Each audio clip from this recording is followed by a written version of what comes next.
Getting into China is all but impossible for most Western journalists. This is the financial and economic capital of China. But when the U.S. Ambassador Nicholas Burns invited us to come for a visit and an interview, we were granted visas. Is it our most competitive relationship in the world right now? This is the most important, most competitive, and most dangerous relationship that the United States has in the world right now, and will, I think, for the next decade or so. What happens if Vladimir Putin enters another country besides Ukraine by force? He already has. 15 years ago, Russia invaded neighboring Georgia. It has military stationed there and controls 20% of the country. What's next? The Russians are buying apartments here in every 33 minutes, and they're registering a business in every 26 minutes. So we're on the brink of a very dangerous situation here in Georgia. I'm Leslie Stahl. I'm Bill Whitaker. I'm Anderson Cooper. I'm Sharon Alfonsi. I'm John Wertheim. I'm Cecilia Vega. I'm Scott Pelley. Those stories tonight on 60 Minutes.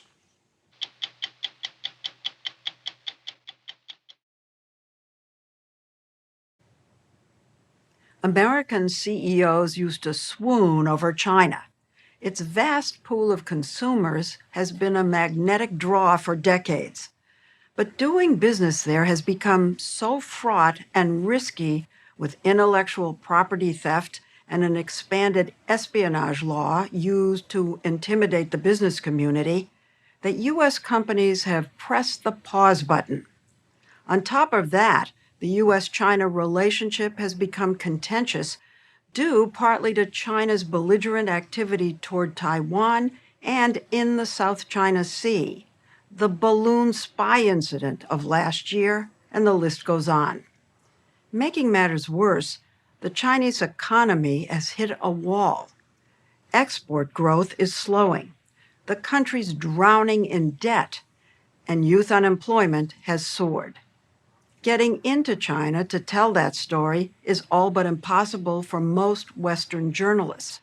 But as we first reported in February, when the U.S. Ambassador Nicholas Burns invited us to come for a visit and an interview, we were granted visas. We spoke with him at his residence in Beijing. More money is leaving China for the first time in 40 years than is coming in from American, Japanese, European, Korean investors. Now, why is that, and how much of a problem is that for them? That's a real problem for this economy. They have 1.4 billion people here. They've got to keep it growing, and foreign capital is important. You ask why. I think there's been a contradiction in the messaging from the government here in China to the rest of the world. On the one hand, they say, we're open for business. We want American, Japanese businesses here. But on the other hand, they've raided 6 or 7 American businesses since last March. Raided? Raided. You They've mean gone into American companies and shut them down and made accusations we believe are very much unwarranted. The American companies include Bain & Company and the Mintz Group, a company that does due diligence for other companies that might want to invest here, was raided last year. 5 of its Chinese employees were taken into custody, and they're still there. Another firm, Cat Vision, was raided. Lest the message wasn't loud and clear, a report about it was put on state-run television. It accused Western consulting firms of espionage and stealing national security and military secrets. They want the investment to come back, and they're raiding American companies, Yes. and they're... They've passed an amendment to their counter-espionage law, and it's written in such a general way that it could be that American business people could be accused of espionage for engaging in practices that are perfectly legal and acceptable everywhere else in the world, collecting data to do due diligence so that you can decide whether you want to invest in a company or form a joint venture, right? What do you think the Chinese are afraid that these companies are going to find out, these due diligence companies? What are they worrying about? You know, I think they want to control data about the Chinese people, about Chinese companies. And so that, I think, is at the heart of the problem with those American companies operating in that sphere. Ambassador Burns told us that's just one of the concerns he hears about. There is still intellectual property theft from American companies here. Is every American company afraid of that? Yes. All kinds of U.S. companies began flocking to China in the early 1980s after the country opened to the West under then-leader Deng Xiaoping. And now U.S. banks operate here. Walmart has nearly 300 stores across the country. Shoppers here in Shanghai can buy Levi's, browse in an Apple store, and get a caramel frappuccino. Starbucks has 6,000 stores in China, 1,000 stores in Shanghai, and they want to keep building because coffee, this was a tea culture. For hundreds of years, it's now becoming, at least with the young Chinese, a coffee culture. And they love Starbucks? They love Starbucks, and I'll buy you a cappuccino. I'll take one. Thank you. Boeing's here. So is Tesla, Pfizer, Chevron, Intel.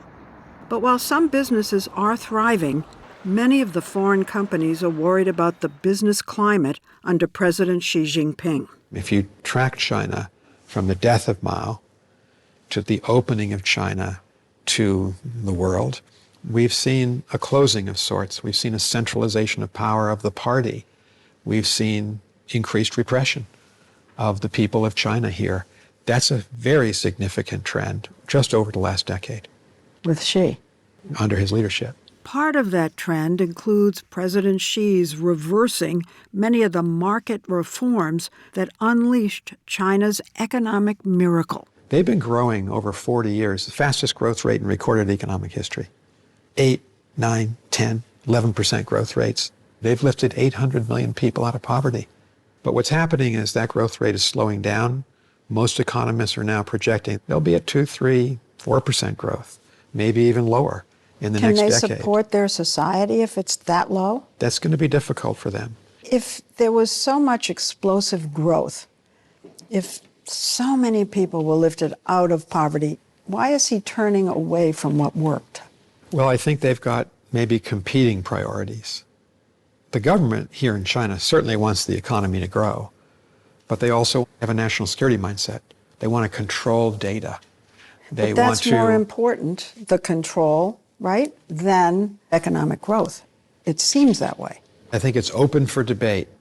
We are hearing both messages. It sounds as if you yourself don't know the direction it's going. What I perceive here is that the greater energy is with those on the national security side of the government of China.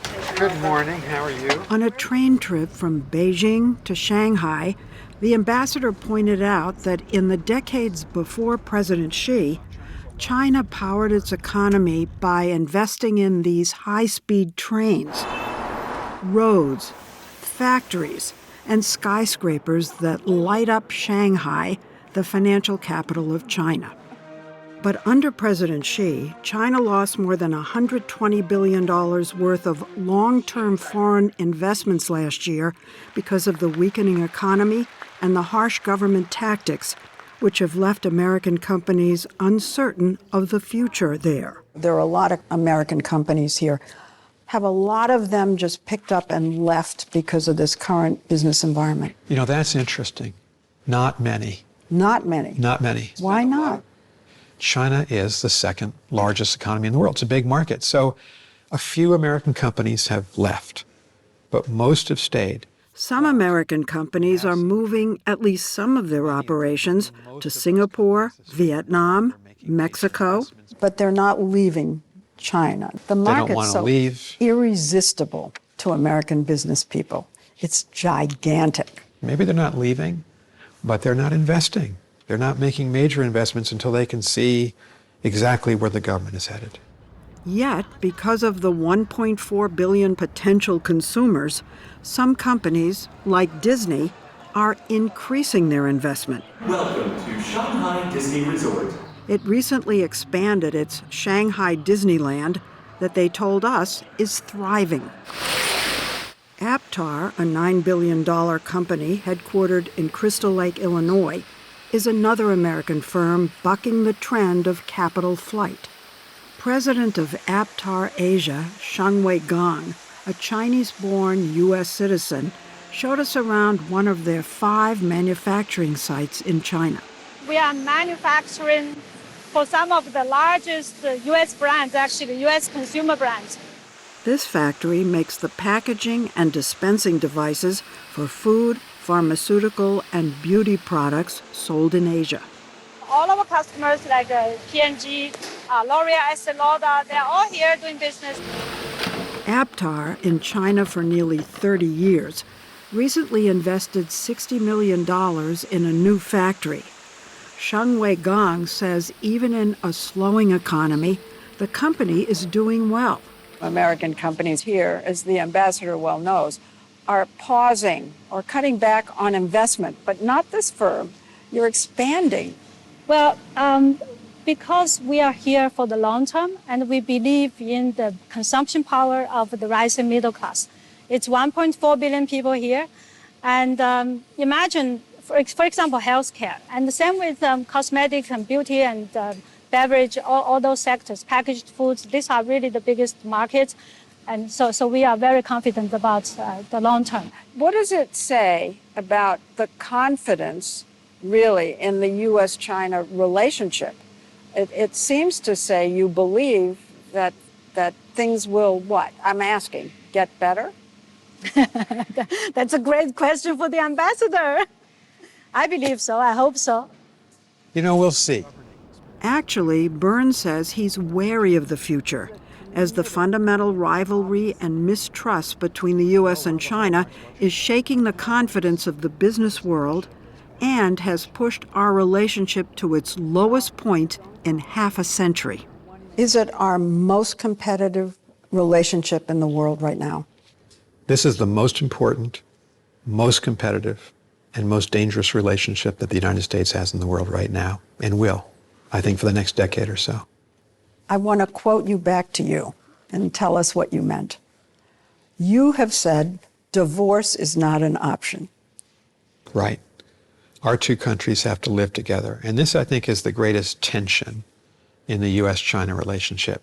China's our most significant competitor. And at the same time, China is our 3rd largest trade partner, 750,000 American jobs at stake. Agriculture. China's the largest market for U.S. agriculture. 1/5 of all of our export products from agriculture are sent to China. That was $40.9 billion last year. So we can't afford really to have a real break here. Well, it's all complicated. Those jobs would. It's complicated. Some people are saying, well, we're so competitive with China, we should end the economic relationship. Well, the consequence of that would be 750,000 American families wouldn't be able to put dinner on the table. And so this makes for an extraordinarily difficult balancing act in my job. You're a Walinda brother. I've never thought of myself that way, But you're up on high that wire, tightrope, right? yeah. Well, we have competing interests here, and balancing those interests is the reality in the U.S.-China relationship. We're going to compete. We have to compete responsibly and keep the peace between our countries, but we also have to engage. More about the balancing act and the biggest economic problem in China today when we come back.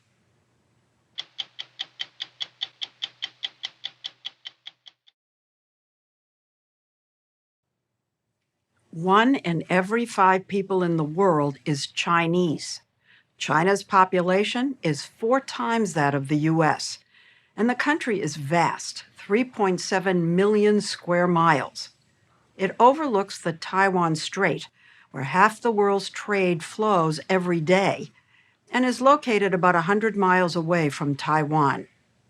President Xi likes to say that the East is rising, the West is declining. But economically, the U.S. is thriving compared to China. In December, Moody's, the credit rating agency, cut its outlook for China to negative, and it's facing a long-term demographic bind, a decline in the birth rate that experts say is irreversible, meaning the country is both aging and shrinking. Ambassador Nicholas Burns took us on a tour starting in Beijing. The ambassador and his wife Libby like to take early morning walks through a park near their residence.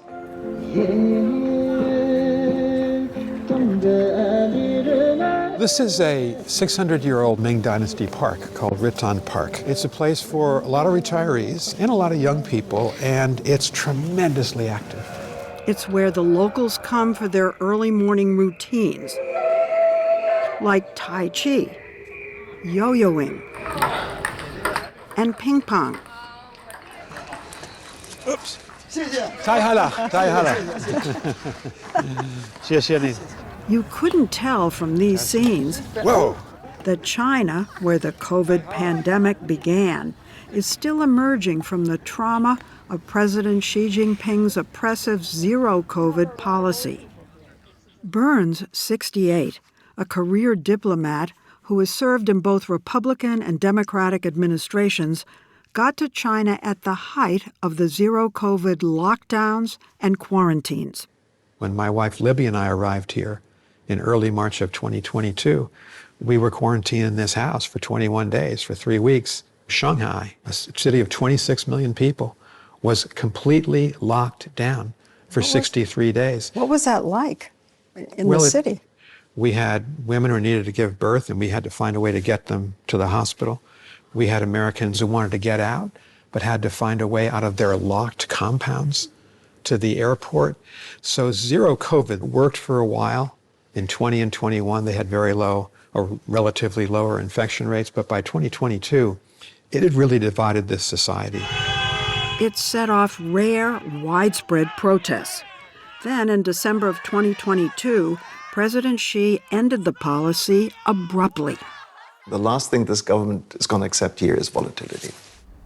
Volatility is something Jörg Wuttke, a German businessman who's lived and worked in China for over 30 years, hadn't seen since the Tiananmen Square uprising in 1989. He represents BASF, the world's largest chemical producer. You have said this is a PTSD country, post-traumatic stress disorder country. What do you mean? Well, everybody has been traumatized by the lockdowns that took place in many cities across China and the kind of messaging that came out of the leadership. It's for your own safety. And then the lockdown was lifted. Actually, it was more a capitulation from the government. The lockdown basically left, and like a tsunami. They said we were wrong, we're going to lift it? They never said they were wrong. That's not the system. They admit that they did something wrong. And then you basically, like a tsunami, COVID was rolling across the country. After they lifted it? December, January, I would say 1 billion people were infected. And certainly lots of people died. Independent analysts say that an estimated 1.4 million people died. This kind of environment really changes your attitude towards life. And in business, we thought we're going to have a comeback story, and we had a good couple of weeks, and then the economy basically has been flat since. You know, after COVID in the West, in the United States particularly, we did have a huge, quick rebound. Why didn't it happen here? Well, I think that COVID also has covered up a couple of long-term problems that China has been building up, for example, in the real estate sector. We reported on the real estate sector 10 years ago with astonishing sights like this of empty buildings in city after city across the country. This is today. Similar hollowed-out wastelands of unoccupied and unfinished apartments known as ghost cities. When I was here 10 years ago, I never expected to see these buildings still here. What was a housing bubble back then grew and finally exploded. This real estate crisis lies at the heart of China's economic decline. Has anybody counted up the number of empty units, across the whole country? Well, the whole of Germany, we have 82 million people could move in here right away. 80 to 90 million apartments are empty. 80 to 90 million Yes, apartments are empty. Right, unfinished. Over the years, Chinese banks readily loaned money to the developers as the building boom created millions of jobs and propelled China's growth. But in 2020, the government under President Xi clamped down on the rampant borrowing, causing the major developers to default on their loans and run out of money. Look at that. The facade isn't even finished. Yeah. He says they couldn't even afford to take down the cranes. In January, Evergrande, once China's largest developer, was ordered to liquidate its remaining assets. Left in the lurch are millions of Chinese citizens who bought these apartments before they were built. The developers owe their customers that paid up to the magnitude of $1 trillion US. So if I did a down payment Yes. on one of these apartments, Right. will I ever see that money? No, you will not see the money. It's gone, it's It's vanished. gone, it's finished. So I mean, it's really dramatic. 10 years ago, we were told that this was the way people put money down for their nest egg, Right. for their retirement Yes. fund. Is that still the case? The 66%, two-thirds of a family household average wealth is in apartments. That loss of wealth has depressed consumer spending and dragged down the economy. We wondered if the people blame President Xi for that or for the COVID deaths. But it was impossible for us to gauge public opinion or if it even matters. While no one from the government would give us an interview, we were able to learn, as Jörg Wuttke, who's lived here for 30 years, told us, it's not a good idea to bet against the Chinese people. What are some of the positive aspects of the economy here? They do have a strong manufacturing base still. Well, the big part is really between the ears of people, the brains of the Chinese entrepreneurs that actually made this success story happen. China is not really good in basic research, but they're fantastic in development. They're world champion in actually making products better, faster, and cheaper. Are they better? Yes, they are in some areas. Our Chinese competitors are breathing down our neck and basically drive some of us out the market. For instance, China now makes over 80% of all the solar panels in the world. It dominates the wind turbine market, and last year became the world's biggest exporter of cars and more. They're the leading trade partner of twice as many countries in the world as the United States. So they have global reach trade partner. with over 60 countries in the world. And now, with heavy government subsidies, it is fast becoming a leader in electric vehicles. The car maker BYD is vying with Tesla for the title of best-selling EV maker in the world. Shanghai-based NIO is trying to break through with high-tech innovations. In December, the company unveiled a new battery with a driving range of 620 miles, more than 200 miles further than Tesla's top-end model. This is Our nice. flagship.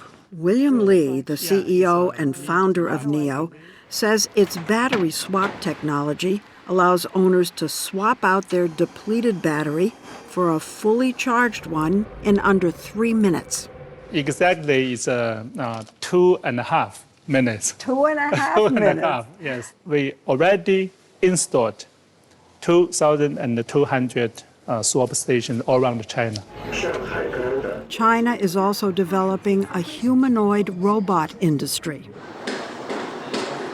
Look at that. After lots of years, it's coming true. Alex Gu is the founder and CEO of Fourier Intelligence. Hi there.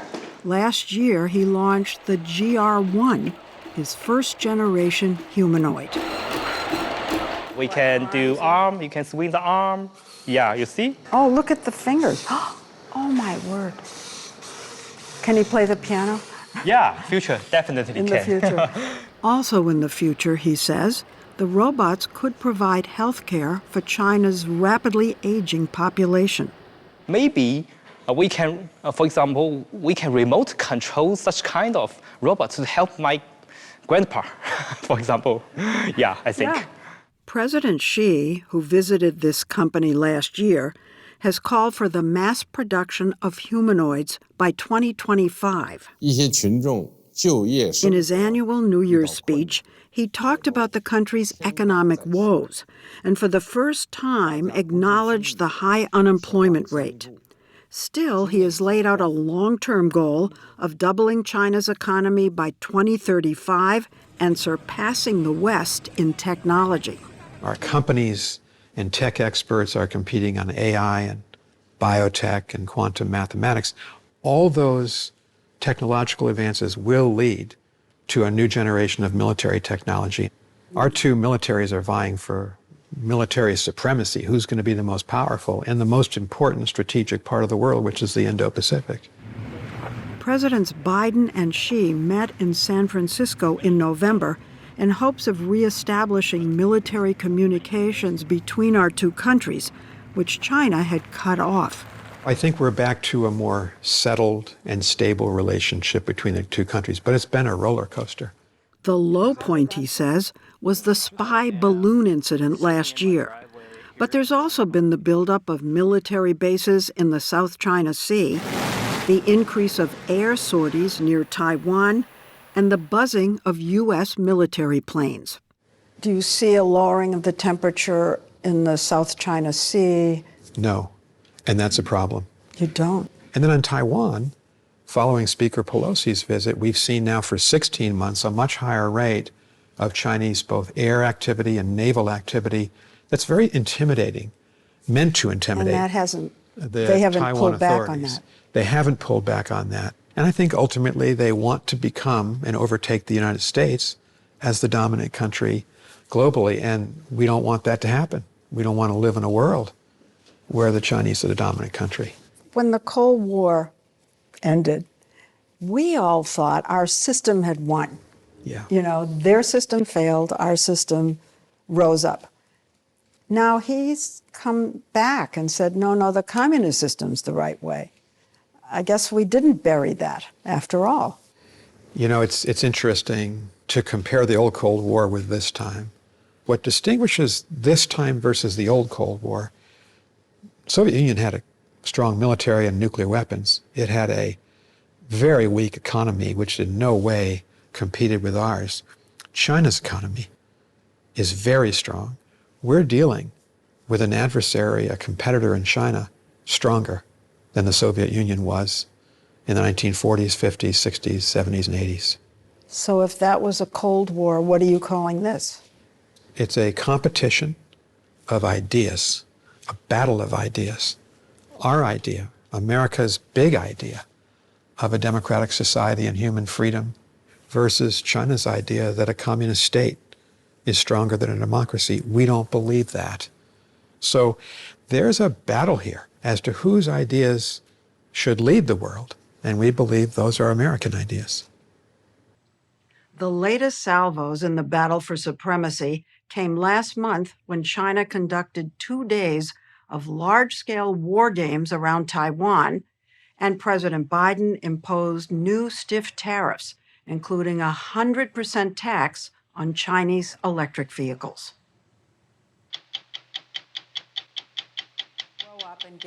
Leslie Stahl on witnessing China change while reporting for 60 Minutes. This was different from the other times I've been there reporting. At 60minutesovertime.com, sponsored by Nurtec ODT.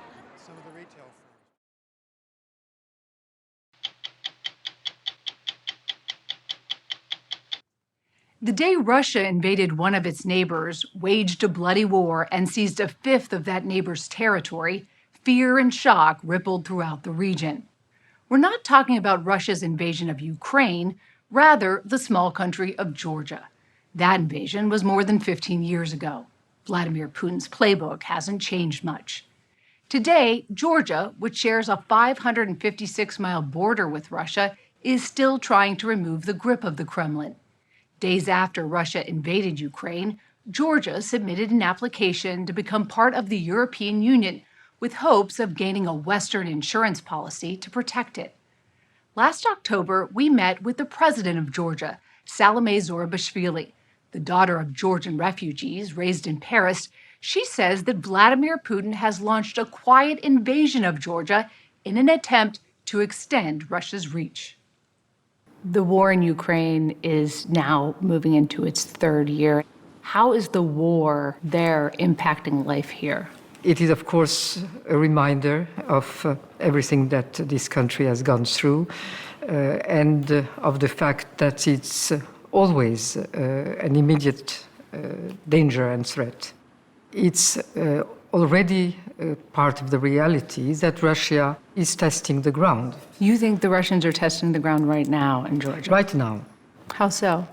Here, their easy way is the hybrid war. A hybrid war that has included online and televised disinformation campaigns and anti-Western propaganda pumped into Georgia, a favorite tactic of the Kremlin. Georgians have seen it before. In 2008, 3 weeks before Russia launched its first airstrike in Georgia, Moscow hit the country with a series of cyber attacks. The 5-day bloody battle that followed ended with Russia seizing 20% of Georgia's land. President Zurabishvili says the mostly muted international reaction to that war laid the groundwork for Russia's invasion of Ukraine and Vladimir Putin's plan to bring former Soviet republics back into the Russian fold. Today, a fifth of Georgia is occupied by the Russian military, and an estimated 8,000 Russian troops are inside the Georgian border. We traveled with Georgian security forces 37 miles outside the capital of Tbilisi into the tiny village of Kurvaleti. Today, it is a rural no man's land. Oh my. Across a rickety bridge, we found an abandoned stretch of farmland choked off by barbed wire. Warning signs to stay out. Oh, there she is. And a defiant 87-year-old Valya Benishvili. The Russians have told me this is our land. And I said, no, our land is in Russia. This is our land, not yours. You have no rights here. How long have you been surrounded by the barbed wire? For 15 years. In 2008, her land was seized by Russian troops. The grandmother of 4 still refuses to surrender her home. Cut off from family, she relies on outsiders and a stick to deliver food and the medicine she needs. She whispered to us that the Russians were watching us from over that hill. Are you afraid of the Russians? Yes, I'm afraid of them. What if they take me and detain me? Nobody can help me. I'm alone. When it's only a couple of them, I can always answer them and fight back. But when it's a lot of them, there is nothing I can do. Georgia is bordered on the north by Russia, the east by Azerbaijan, and the south by Armenia and Turkey. The bridge between the Black and Caspian Sea, an important route for natural gas and oil. High up in the mountains of Georgia, we saw another reason the small country of nearly 4 million is crucial to the Kremlin. A long line of trucks, many of them carrying European cargo across the border into Russia. United Nations data shows that since the war began, everything from cars to chemicals have rolled into Russia through Georgia, some in violation of Western sanctions, a lifeline for Putin's regime. There is traffic coming into Georgia, too. Thousands of Russian nationals entering the country in cars and on foot, extending for miles and arriving in waves, first at the beginning of the Ukraine war in 2022, and again later that year when fighting-age men fled Russia's mandated military service. But some Georgians worry Putin loyalists could be entering the country too, laying the groundwork for Russia's next move. When Vladimir Putin invaded Ukraine in 2022, he said it was to, among other things, protect the Russians living there. President Zurabishvili fears Putin could launch a similar campaign in Georgia. Since the war, Georgia has become home to 100,000 Russians. It's very unnerving when in your own country you have people that are talking the language of the enemy and that believe that they're at home. The Russians believe that they are at home. They're behaving and believing that they are very much at home. So there's a fine line, and that line has to be kept so that we do not have incidents in the future that would allow Russia to use their favored doctrine of protecting Russian-speaking citizens. So why doesn't Georgia just say no more Russians through our border? That is a question for the authorities. Aren't you the authority? No, I don't have the executive powers, and unfortunately. The executive power to control Georgia's border was squarely in the hands of its prime minister, Irakli Garibashvili. Publicly, he said that he supported the country's bid to move away from neighboring Russia and join the European Union. But his actions and inactions told a different story. Since the Ukraine invasion, Prime Minister Garibashvili agreed to resume flights between Tbilisi and Moscow for the first time in almost 5 years. He's also failed to adopt strong sanctions against Russia. Critics of the prime minister accuse him of being in the pocket of a Georgian oligarch, Bidzina Ivanishvili, a billionaire who helped get him elected. The 67-year-old oligarch made his fortune in Russia and served a brief stint as Georgia's prime minister. His $50 million home looms over Tbilisi, a reminder of his wealth and power. In 2022, European lawmakers called for sanctions against the oligarch for his, quote, links to the Kremlin, a connection that could undermine Georgia's EU bid. We're going in with a government that's completely corrupt, a government that's pro-Russian, clearly anti-Western, clearly does not really care about what the majority of the population wants and needs. Anna Tavadze and Dachi Medadze are members of the Shea movement, a group with thousands of young followers working towards Georgia's entry into the European Union. If Russia wins, it means loss of freedom, loss of everything that we fought for in the past 30 years, basically. It's a fight for values. It's a fight for where you want to stand in this big fight for democracy. As soon as West in any form, be it the U.S. partnership, be it European Union, is not represented in this country, Russia will fill the void right away. They say the influx of Russians is already changing the face of Georgia. What are they doing if we look at it? They're buying apartments, they're buying private property, they're opening up businesses. Their actions changed Georgian economy. The Russians are buying apartments here in every 33 minutes. They're purchasing a piece of land in every 27 minutes, and they're registering a business in every 26 minutes. So I think we're on the brink of a very dangerous situation here in Georgia. According to public records, Russians have registered more than 20,000 businesses in Georgia over the last 2 years and launched 5 new Russian-only schools, none of which are licensed by Georgia's Department of Education. Russians have driven rent up nearly 130%. Prices for everything from food to cars have gone up 7%. Over 100,000 Georgians have left the country because many of them can't afford to live here anymore. I've heard this described as a quiet invasion. Quiet invasion, yeah. There's a risk of the economic divergence, there's a risk of military intervention, and there's a risk of Georgia's statehood being destroyed. Emmanuel Lisnev, George Smorgulenko, and Pavel Bakadov don't look like much of a threat. All Russians in their 20s, they fled their country for fear of being drafted or imprisoned for speaking out against Putin. They now live in Georgia and work at this Russian-owned comedy club in Tbilisi. I twice said I'm against the war in Russia. I was beaten, and after that gone to prison 3 times. So 3 times you went to jail? Yes, 3 times. I believe and I know that Russians are actually against the war. You think that most Russians are against the war? Yeah, just scared, really scared. Have any of you had any aggression towards you because you're Russian? Actually, I have a big writing on the wall. It is the biggest thing I see from my window, just big Russians go home. There is no subtlety in spray paint. Anti-Russian graffiti blankets the city along with support for Ukraine. On crumbling walls, the Georgian flag is joined with those of the European Union, the U.S., and NATO. Over 80% of the Georgian public backs entry into the EU, as does Georgian President Zurabishvili. But her position has become increasingly ceremonial as the country moves towards a parliamentary government.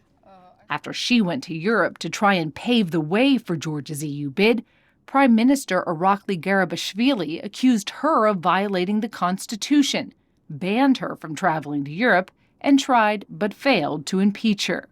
President Zurabishvili has defiantly continued to fly to Europe to meet with leaders on her own dime. It doesn't seem like the Prime Minister is interested in joining the EU. Well, that's a question that the whole population is asking, whether they really want it or whether it's lip service. This is a critical time. Do you feel like the West, particularly the U.S., has been responsive enough and supportive enough of Georgia in this moment? I don't think so. And I would take one concrete example.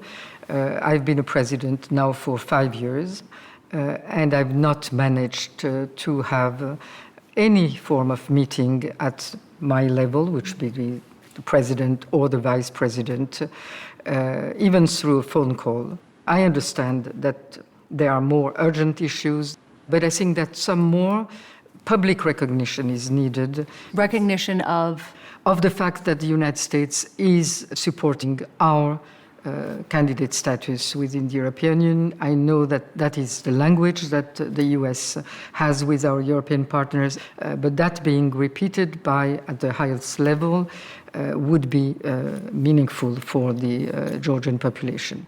The EU has laid out a list of requirements for Georgia to become a full member. The conditions include tackling corruption and lessening the economic and political influence of domestic oligarchs. Membership is not guaranteed. What happens to Georgia if the EU denies the bid? It would be a big victory for Russia. A victory Valya Vanashvili refuses to give them. 87 years old, she says she is holding her ground for herself and for Georgia. That bid may be in further jeopardy. This past February, the Georgian parliament appointed a new prime minister, an anti-Western member of the Russian-leading Georgian Dream Party. In May, his government passed a foreign agents law which threatens to silence media outlets and NGOs inside Georgia. And just this past week, his party proposed legislation that would strip same-sex couples of their rights. Both moves, the EU has said, could seriously compromise the country's chance for membership and pull Georgia deeper into Russia's orbit.